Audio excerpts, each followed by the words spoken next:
Yo, what's going on, boys? Asian Sensation back with another video. Today's episode's a good one. What we're going to be doing is a little bit of a post-cam analysis of a couple games I played in King of the Hill against Lokesh, who has been a season winner in King of the Hill, has been a really good good player in the community for some time now. So it's a good few games I include here.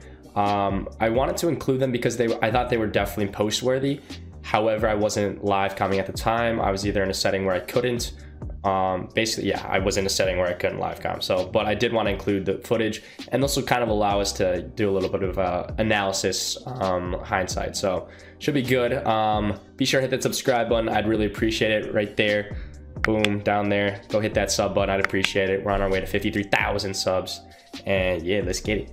All right, so for the first game here, we have Battle Sands, and I believe the bans were I banned Cobra and he banned Super Monkey, so very interesting bans.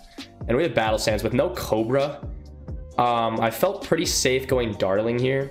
Yeah, let me know what you guys think of the face cam, by the way. I don't have a green screen. Maybe I should get one, but it is what it is. You get to see my beautiful face regardless if I have a green screen or not. So yeah, I felt pretty safe going Darling here.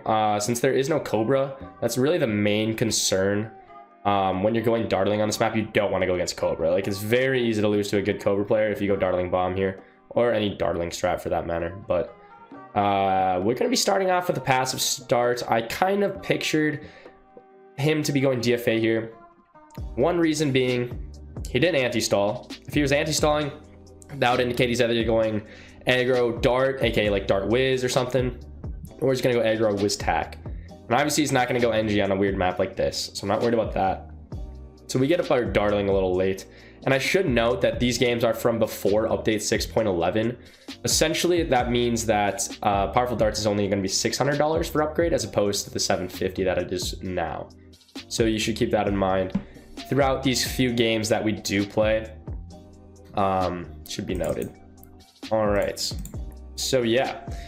Now we're transitioning to round 4, and he doesn't have 2 trip darts up, so I want to force that, and I do want to get up a plantation probably around 5 or so. I'm not really sure the best Dartling spot here. I don't think this is too bad of a spot. I also don't think that's that great either. I don't really know. This is a weird map for Dartling. It has a lot of weird bends, and you wouldn't really think that Dartling would do very well at all on this map. Not until recently. A lot of people really just never expect Dartling on this map. It's almost always either going to be a DFA map, a Cobra map, or an aggro Wiz Tack map. That seems to be the mains that people run on this map. And we're going to kind of see here how this goes. So Lokesh on the right side, he's running an anti-stall with Dart. I don't know if that was intentional or not. I mean, those are pretty common Dart spots, but he is going to start aggroing a little bit. And my plan essentially here is to just play passive and potentially take it late game. Because Dartling Bomb does really well late game. And the bomb spots are really good on this map as well. That's why I decided to bring this strat on this map. If the map was not suited for bomb, Dartling probably wouldn't really be an option here. Dartling Glue would just be terrible on this map. But having the cluster take up more than half the map is really good. So we're leaking a lot here. And that's because I greeted and didn't go for a cluster here. Instead, I decided to get up a second plantation round 7. Or at least towards the end of round 7, which means our farms are exceptionally good. So this is a really good spot for us to be in. Farms are really good. We're up a whole plantation. Sure, he's gonna have that eco lead, but not really a big deal. And you can see right here, he goes for a Spolt, basically indicating that he's probably got Wiz, or doesn't have Wiz, I mean. He's most likely got Dart Farm Ace. So he's playing a little mixed eco DFA, which is definitely viable on this map, no doubt in my mind. It's a great strat to bring on this map. The jug spots are pretty good. We'll see what kind of develops here. I don't have a cluster yet. He could definitely force one, so he does send yellows around 9. Very small amount, but honestly, we're already down to 33 lives, so it's not like we can really greed much more than we already have. But we're about to have 3 plantations. The current defense we have should suffice till around 13 as well. So that should allow us to get at least 3.5 plantations before round 13, which is really good because that's going to set us up to get a fairly early BIA. So he looks as though he's going to rush round 11. I think if he would have sent some region zebras, it may have done something, but you can see how good the cluster is on this map, and this blast radius is just perfect. Now look at my second Dartling I'm placing. The reason I'm placing it there is so that it can hit the leads basically right as they come onto the screen from the scent path. Because if I put it by my first dartling, it's going to get easily blocked. But using this spot allows the dartling to kind of shred the lead layer very early on the scent path. So I think it's a decent depleted spot. I don't really think there's much better of a spot to place it, because if I place it in the complete bottom left, it's just not gonna do well. It's gonna get blocked as well. So I think that's a good depleted spot. The question is, should I have my first initial dartling where it is right now? I don't know. But yeah, he's got a good eco. He's probably gonna get around 16, 17, probably around 16 BIA, I would imagine. Because I'm not gonna be too aggressive since I'm just gonna greed for my plant or BIA. Now, notice I have enough to go for a BIA right now, but that'd be very unwise. It would not be smart play because he could easily force BIA drainage and force me to sell that. So I decided to just wait till round 15. Round 15 is still super good round to get it at. And now I still have enough left over to get up defense adequate enough to defend round 16 blended rushes. I should rush him a little bit right here, but I decided to rush late. And this is, I want to deny the BIA on this round. So this is why I'm doing that. He's forcing a lot of defense. He boosts and is a really greedy BIA play and plays it flawlessly, honestly. He got that BIA perfect time. However, my BIA has cooked up over 3 rounds of interest. I could sell that dartling for like 3K. So what do I do here? I go for a rush. Instead of cashing out for 4K, instead I greed and sell my dartling. It's a really greedy play. Honestly, I thought that was going to force BIA sell. However, he defends by getting up a second jug and another trip, despite leaking a lot. And he definitely cashed out to defend that. So he has 0 money in his BIA. Whereas we didn't have to cash out. However, now I'm going to have to cash out because round 18, I basically have no money. And so he balloon boosts. I immediately need a tower boost and probably need an impact here, which is exactly what I do. So the regen leads are just going to be absolutely worthless here. And honestly, not a great spot for us. Not bad either. I mean, my BIA didn't really get to build up much interest. I don't know why I'm placing a dartling up there. That's really just dumb. Because we're not worried about camo leads coming from the top of the map to like round 30. And the balloon impact will just shred leads before then. So like it's kind of a dumb dartling placement, but whatever. Definitely should have blended a rush right there, but he does actually leak a tad bit right there as well. So now we have to get ready for BFBs. And the problem is my BIA does not have much cooked. So I'm likely just going to have to boost, which is not ideal. We'll see what happens here. So I have, okay, never mind. I have 4K, but I did have to cash out once again. And it's not good to cash out frequently, obviously. If you know the simple basics of how interest works, obviously interest is going to build more if there's more already cooked up, right? So because you have a set interest rate, right? You get the point. And if you don't, someone in the comments can help you out. But cashing out a BIA while it's not very full is just really inefficient. So we'll see what happens.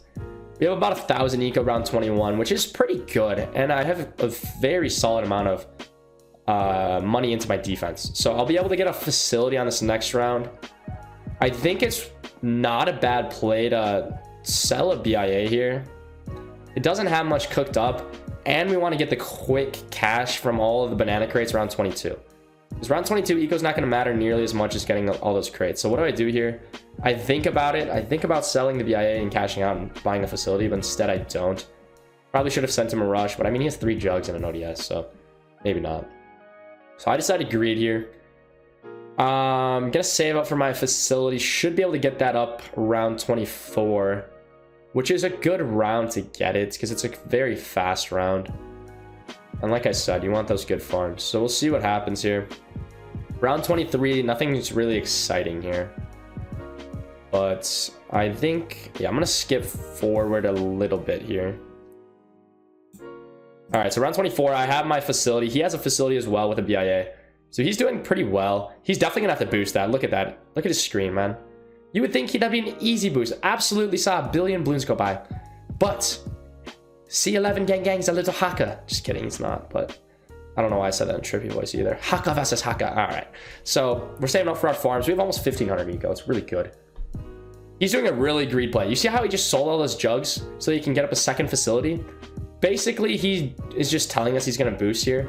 I think I should have sent a Moab right there, low-key. I think that would have overwhelmed. Oh, I do send a Moab. I'm just a genius, I guess. Yeah, but this is definitely going to force Fan Club. So he somehow affords that. Really well played. Really well played. We're getting out farmed, but my BIA is doing pretty well. So we're not actually like behind at all because my BIA has so much cooked up, whereas I don't think his did. So we're gonna get a facility here. We cash out that bad boy at 16K and sell it. So now we have 3 facilities.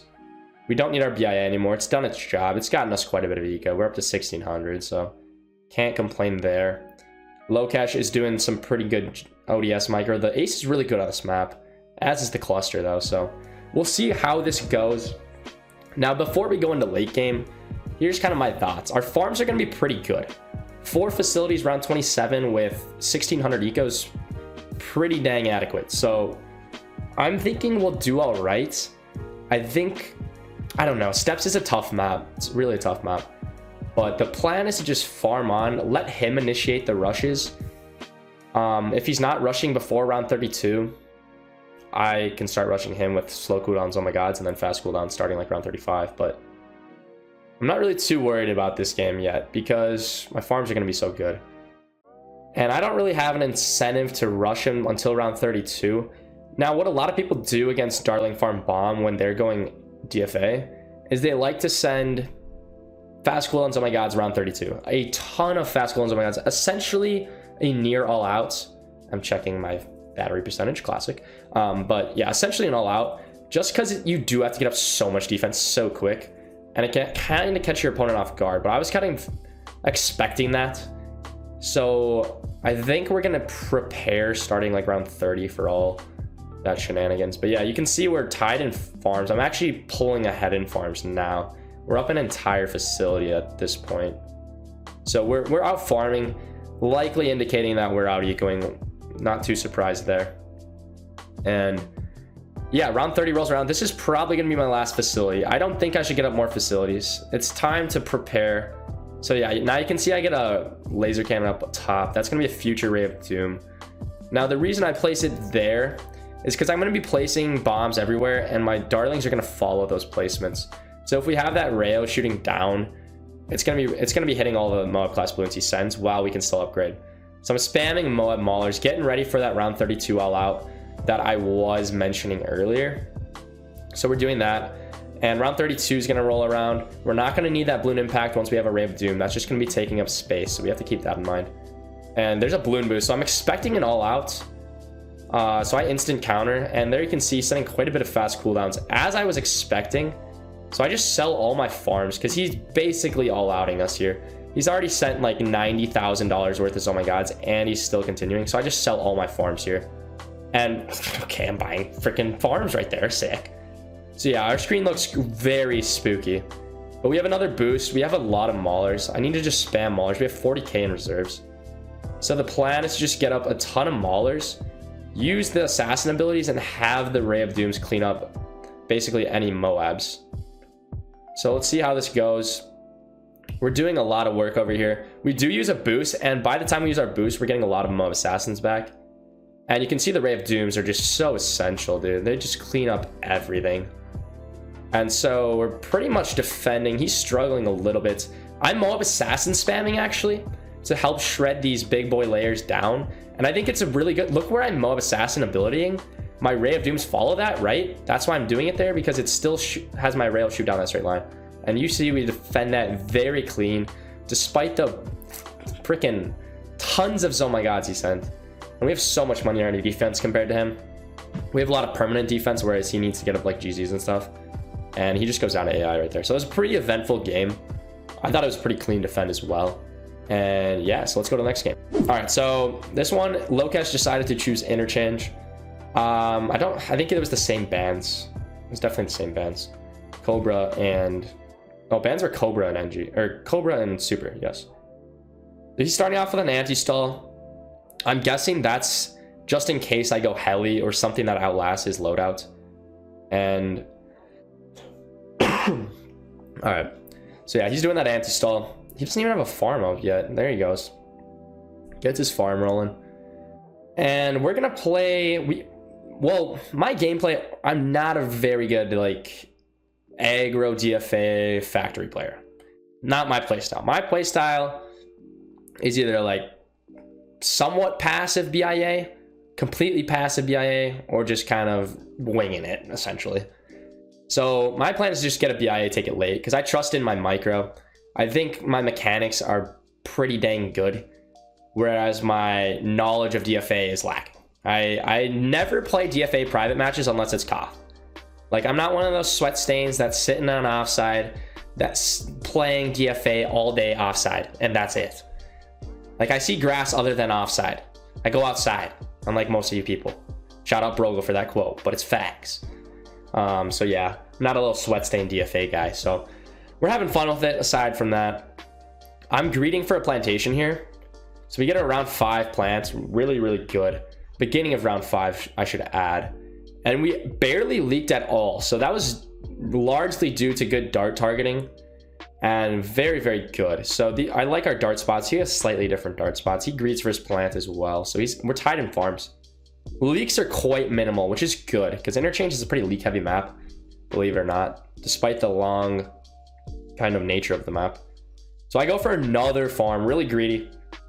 And you can see I'm playing quite passive, but we're doing really well. So I'm going to send a little bit just because we need to force another trip on his side. And I'm just targeting my darts, having them shred the faster layers. And then once they're dwindled down to like blues and reds, we just target them back on the first. And the fact that we leak so little early game allows us to leak down a little bit here, down to just under 100 lives. So totally fine.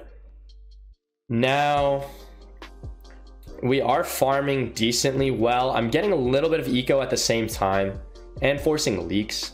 I don't want to play too ultra passive just because just not worth it. We need a little bit of eco here, unless we can get 2 plants like round 7, that'd be great. But yeah, you can see we're leaking now. I'm gonna need a spolt on this next round, but I might greed for my plant here.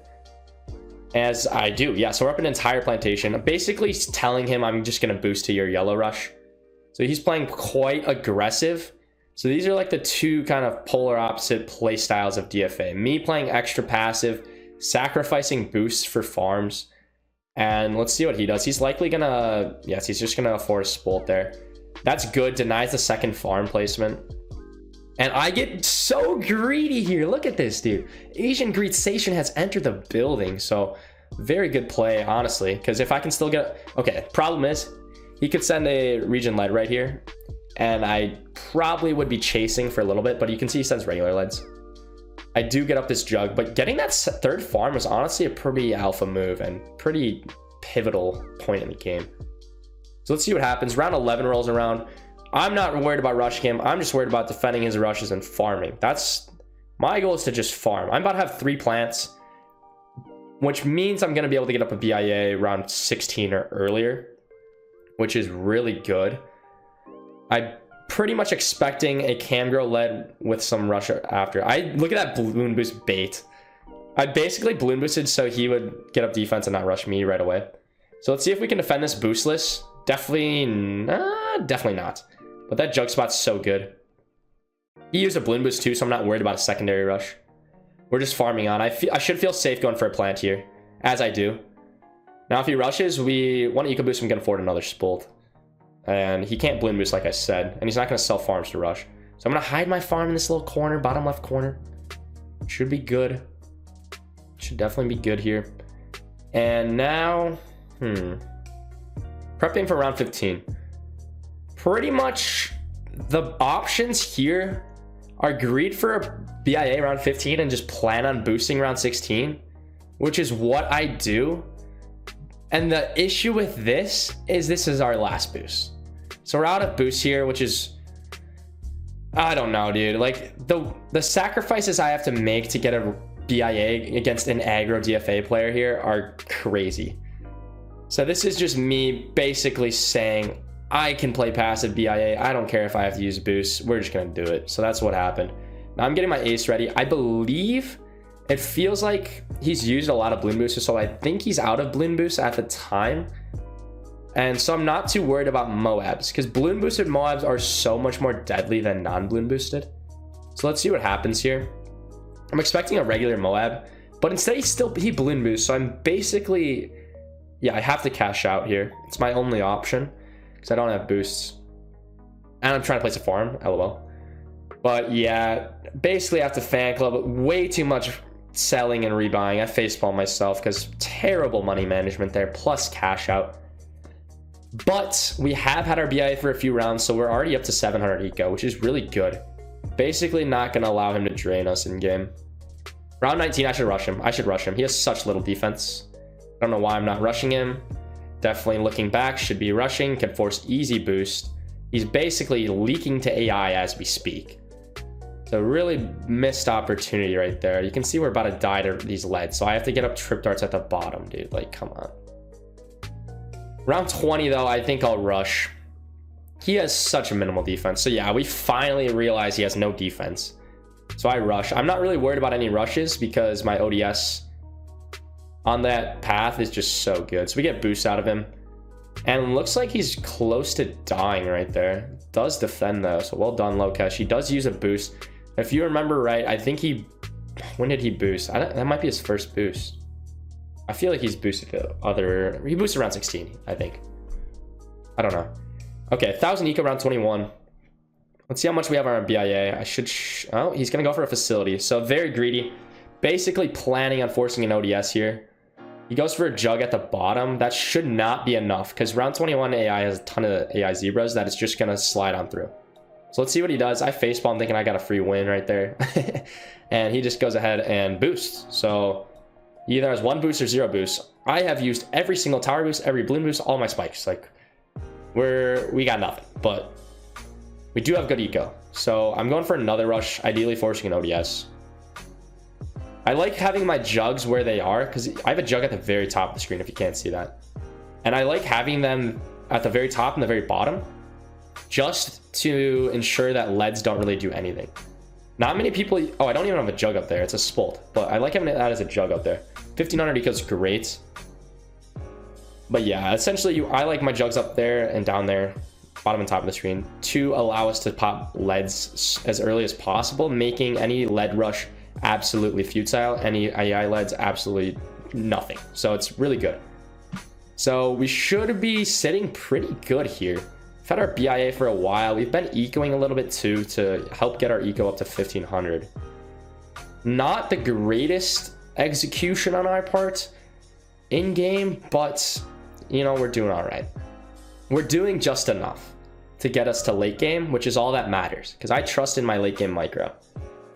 So I'm hiding my farm at the top now so he can't tell when I have that up to valuable bananas. Not that it really matters. We're going to cash out here. That thing has 16k. Cash out and sell it and work to get up a second facility here momentarily. And we're about to do that. Boom, we're out. We're tied in farms, so we definitely have more eco because he never had a BIA. We definitely have a large eco lead. So this is super good for us. And let's note, this was all made possible by using every single boost early. Like, we use all of our boosts round, what, 18 and earlier? That's crazy. That's almost never happens in DFA games. But we're doing it. And you can see I'm just keeping my ace on the right side. Just look up ace, ODS, micro ace tutorial or something. Look up Salamant64 if you want to see his tutorial on it. But this is just one of the basic ace micros. There's so much more in depth you can go with the ace. It's pretty cool. But yeah, we're greeting. About to get our third facility. And like I said, I know we have such a big eco lead that we're going to be getting farms out the wazoo just like crazy compared to him. So doing really well. Out farming, out ecoing, can't complain. This is just going to go late game. Nothing's going to really happen until then. So I'm just going to skip forward. We're just going to be farming. I'm just going to be out farming. So let's go. All right. So round 32 is about to roll around. We have similar farms, but I know I have more money. So I decided to rush him a little bit early, right before, yeah, right as the ceramics kind of come out around 32. We have a couple specters down. Make sure I have all my darts targeted to strong here. This is where the fun of, this is my favorite part of DFA, is the late game money management / GZ micro / rushing. It's very enjoyable. So we'll see what kind of goes down here. Should be pretty intense. I'm pretty confident in my micro. We have tons of farms to work with, so money shouldn't be an issue. I feel like I'm about to die to AI right there. I was a little bit paranoid, being how my targeting ceramics clip is quite relevant. But yeah, so we're chilling. Doing fine. I'm not even stressing. I try to sell my farms as late as possible there, but now I don't have boosts, and that's, oh my god, it's more than halfway across the map. So we have to start GZing. I almost saboed on accident. Did not though, luckily. And yeah, not many people realize how long interchange is, that you don't really need to enter panic mode until a little bit later. And there he had another boost. So he had another boost, which I didn't realize at the time. I thought we were both boostless, but he has a crucial boost there. And now we're just GZing like crazy. I'll start setting fast cooldowns, probably starting around 35. But until then, we're fine. I almost died. You see that, dude? It looked like there were going to be ceramics that you can buy there. So now we're at 32 lives. Keep that number in mind, boys. We're just GZing like crazy. I'm not honestly needing that good of micro yet. I'm not like microing as fast as possible right now because you don't want to over GZ. So we'll see what happens. I still have 4 facilities to his 2, so we have the money advantage. Double is our farms, or our farms are double his at that point. So that just kind of helps because of our eco early game, or our better eco advantage and earlier farms. So we'll see what happens. Look at that, dude. Oh my gosh, this is crazy. Round 35. These oh my gods are freaking on one now. These are some strong asses, oh my gods. So we're just using, I sent him a lot of fast cooldown now since round 35 hits. It's usually the round you want to start doing that as these get significantly stronger. So we're just setting up GZs. I double GZ. I'm setting up double GZs. I double GZ, and you can see some ceramics are starting to sneak by. Ceramics come onto the screen. We leak 3 lives. Absolute insanity. And we're just GZing like crazy, trying to stay alive, trying to outlast. I need to pop these BFBs here. And we're about to leak again. Am I going to leak again? No, we clutch up. So now at this point, just look at the BFBs. His are a little bit farther along the screen than ours. What are we going to do here? I start to get GZs ready. I start GZing. He looks like he is going to die before us. I need to set up 2 GZs to pop these AI Moabs because they'll actually, we should be fine. So I'm just stalling, waiting out. I have 2 GZs at disposal if needed. And what happens? Is he going to go down here, or is that screen lag? I think, and we win. Pretty crazy game, boys. I thought it was a really enjoyable couple games. It's fun to look back on and actually rewatch them. If you guys did enjoy this video, remember to drop a like below, hit that subscribe button. I'll see you in the next one. Peace.